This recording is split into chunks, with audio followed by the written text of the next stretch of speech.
I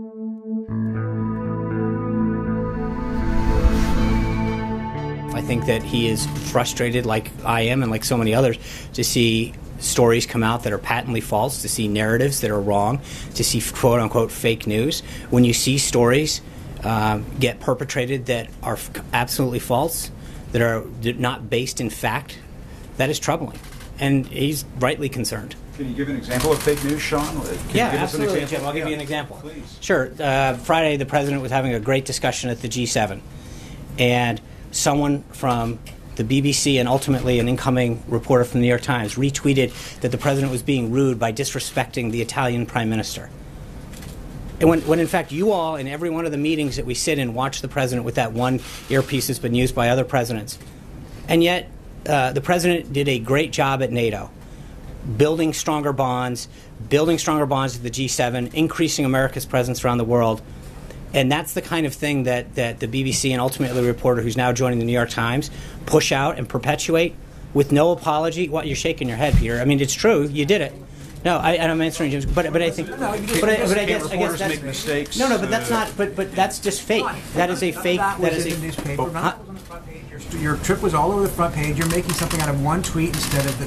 But again, you guys defend your mistakes like that. With all due respect, I was asked to give an example, and I did it. Prominence than anybody ever. I gave an answer to Jim. The problem is that I think the president, to the question, gets frustrated when he sees fake stories get published, things that aren't based in fact, and a narrative gets pushed.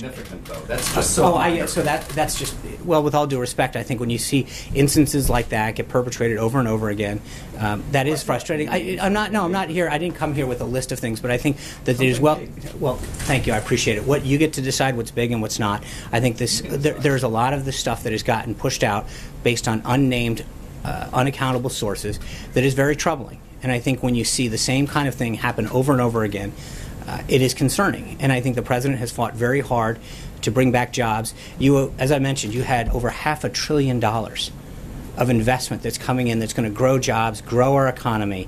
That should be a big story. The president's results when it came to fighting terrorism was a big thing. The idea that we're standing up a global center to fight extremism in Saudi Arabia that's uniting Muslim countries, that's a big deal. I think that reports that there's going to be an overhaul of the communications operation are fake news. I know. So now you want to come back to that. What I'm telling you is that the reason that the president is frustrated is because there's a perpetuation of false narratives, a use of unnamed sources over and over again about things that are happening that don't ultimately happen. And I think that is troubling. Thank you guys very much. I appreciate it. Come on. Kushner fake news. Keith likes to bring the